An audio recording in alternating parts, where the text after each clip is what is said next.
we are going to continue, though, our interview process. And as we've done with candidates who have not shown up, we have been taking time to discuss their background, their voting decisions, and how they've shown up, in terms of community engagement and support.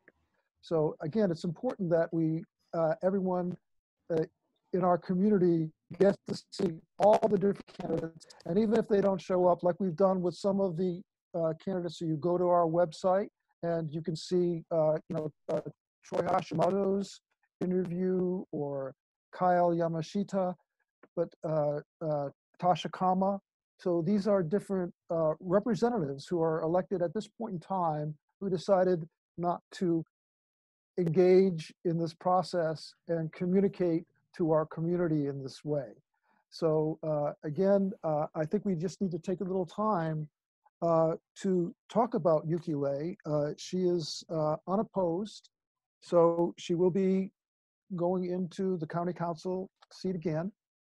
And I think that we need to look at some of her voting records, again, so that we can get a perspective of which side of the fence she's leaning on in terms of, is she supporting big money interest and corporate development, or is she supporting more the community in the INA?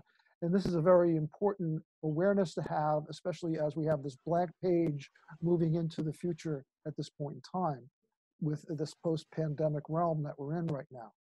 So I will just start by, first of all, I think that out of all of the county council members that I've been, talking with and heard a lot of information about and have seen in terms of their voting records, I think that Yuki Lei represents one extreme side of the spectrum, a spectrum that when you look at one side where it's really about corporate development, corporate interest, big money control, offshore, investments into our community, and having that be a controlling factor, I've seen that Yuki Lei is on that extreme side, as opposed to the other end of the spectrum, where you look at people like Kelly King, Shane Sanansi, Tamara Paulton, Kiana Rollins. I think you'll see a very big distinction between their voting and also the way that Yuki Lei, and now she's taken Tasha Kama under her wing also, and they vote very similar, both of them, on all the key issues. So with that little introduction, I will leave it open to the next person. Bruce, I see you're unmuted, so I will give you the ball next. Well, I don't have her voting record in front of me, so I can't give the specifics. But certainly we saw during the voting for the heads of the departments, we saw her voting for exactly the people that the progressive view would not want to have on, and pretty much right on down the line. And of course, the biggest one recently was the injection well issue, where she saw that she exactly went for the corporation council's view, that we should take that to the Supreme Court, which was a very disappointing vote that she went that way, but luckily the majority of the council members went the other way.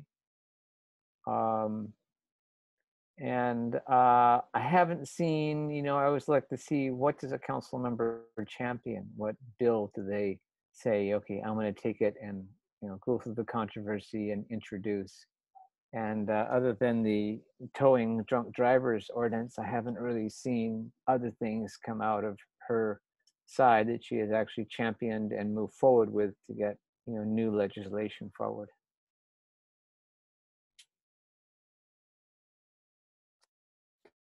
Hey, who would like to go next? Sylvia, you want to take a go? Yeah.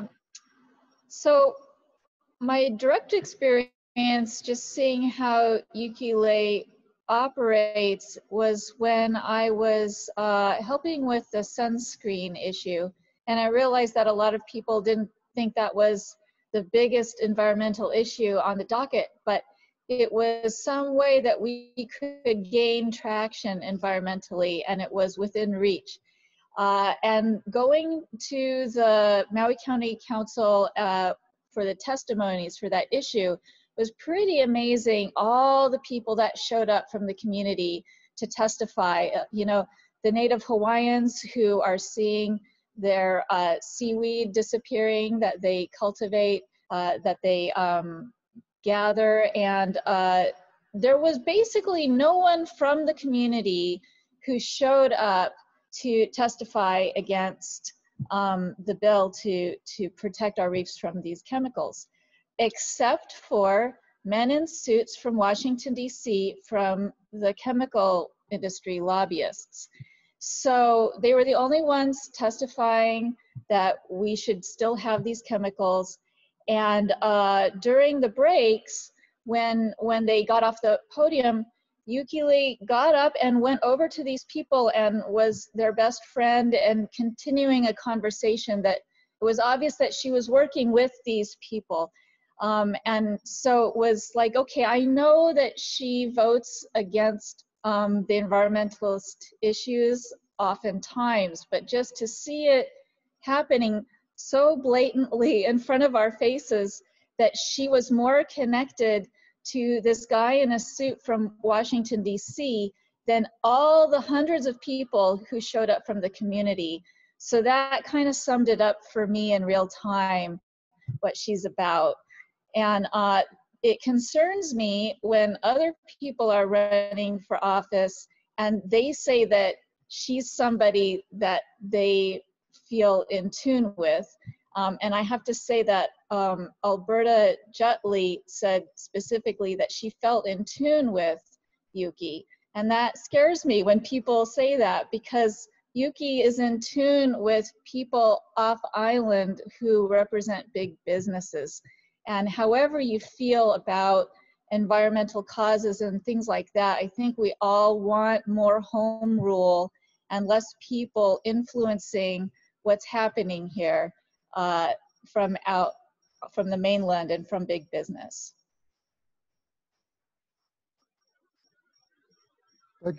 Thank you, Sylvia. And Daniel, do you want to jump in here? Yeah. And then I will finish up.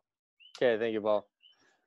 So to sort of mirror what everyone else was saying, I have limited eyesight on Miss Yuki Lei, although when it comes to the voting records of where these people go and who their friends are rubbing elbows with, you know, that's a very great point that Sylvia had just made, where and Paul and everyone else, you know, if you have your eyes on this political world, you're going to find out very quickly that there is a line in the sand, and these lines are drawn, and it becomes very blatant, especially when we have these situations where there is an overwhelming outcry from the community to say, yes, please protect the land, yes, please protect the water, and then perhaps the vote goes for what might be profitable for another. So these are very important issues to look at, and why it's ever more important that we have a home rule situation for the sake of transparency amongst the island. You know, the island as a community, what is best for the people in the INA.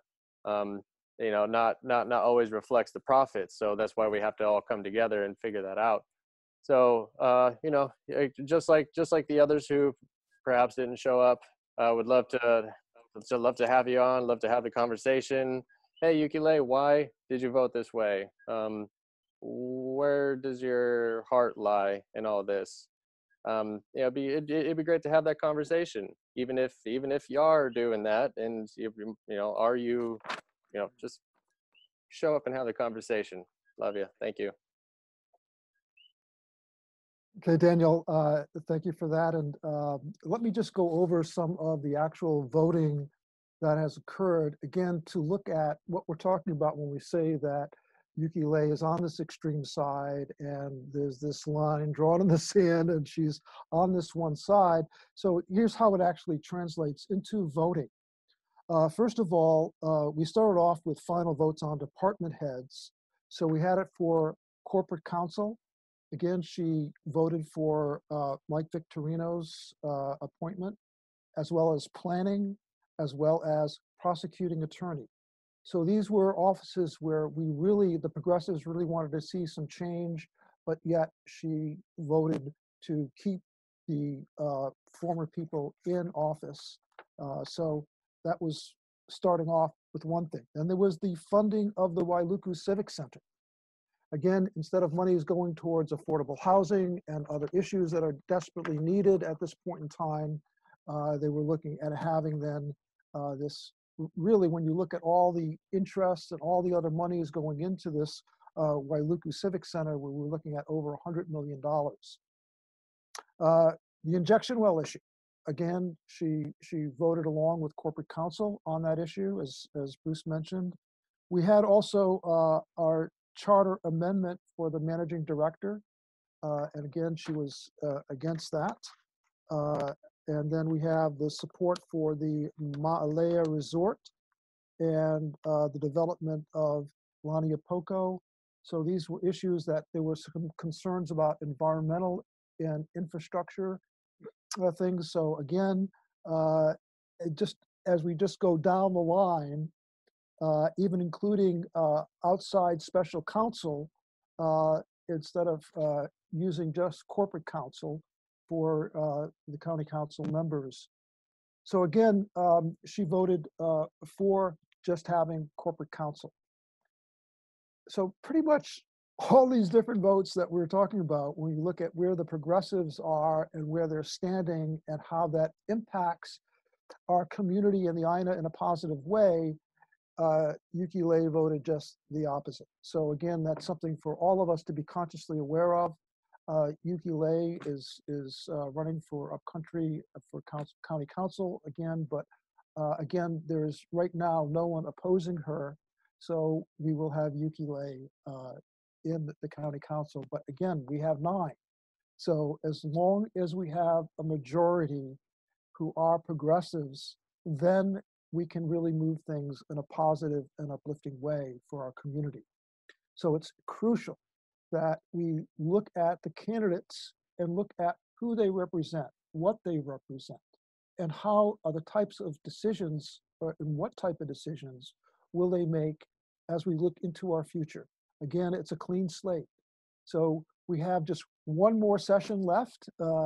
We may have to extend that a little bit more, but we have a marathon coming up on Saturday, the 6th, this coming Saturday. We're looking at starting at 3 p.m. with interviews. We will, instead of having an hour interview, we'll have 45-minute interviews because we have a lot of people to connect with. We have the potential number of 10 interviews, but again, we'll have to look at that and see who is actually going to be staying in the race. A few people who had signed up late has backed out, so we just have to get confirmation at the numbers, but it could be as high as 10 remaining candidates that we haven't interviewed. Again, they just registered within the past 2 weeks. June 2nd, 2 days ago, was the final day for registration, so this is it. This is what we got for the people who are running for our state representative races and county council. So again, please stay informed. And Daniel, you want to just let everyone know again all the different places where they can get in touch with the interviews that we've been doing and how they can, again, utilize this great information that we've been accumulating. Yes, thank you, Paul. Aloha kako. Thank you again for joining us on these interviews. There's a number of places that you can find them. One is on Facebook. They are all on there, so you can go to the Maui Pono Network page on Facebook. Become a member, sign up. We are being very involved and we would love to have your support. If you have any skills that you would love to tag in with, wonderful. So go ahead and get tapped in with us. You can also find these videos on our YouTube page, Maui Pono Network. And we are also going to be having these videos broadcast over Akaku Station, channel 54. So go ahead and tune in to channel 54, and the broadcasting will be put up on that channel. So mahalo for watching. We'll see you around. So thank you, Daniel. And again, this coming Saturday, the 6th, starting at 3 o'clock, we will be having then our last series of interviews. It's again very important that we become informed. We'll have the mail-in ballots will be happening on July 21st. So again, take time to share these links also with your friends. And once we do this, once we finish our interviews on the 6th, after the 6th, we will be selecting then the Ohana candidates. These are the candidates that we see are the top progressive candidates in those different districts. And we are going to throw our full level of support behind them. So we're still in the process of doing due diligence at this point in time. But once we then get to the point of selecting them, the candidates, you can be assured that we've done our homework and we've really dug deep and looked at a lot of different issues. So that's why when we come up with our slate of Ohana candidates, we hope you will look at voting again towards this progressive way of shifting our community. And I think this is a powerful way of doing it through this voting process. So again, thank you for watching. Is there anyone else who has any other additions here? No? Okay, we will sign off then. So mahalo for watching.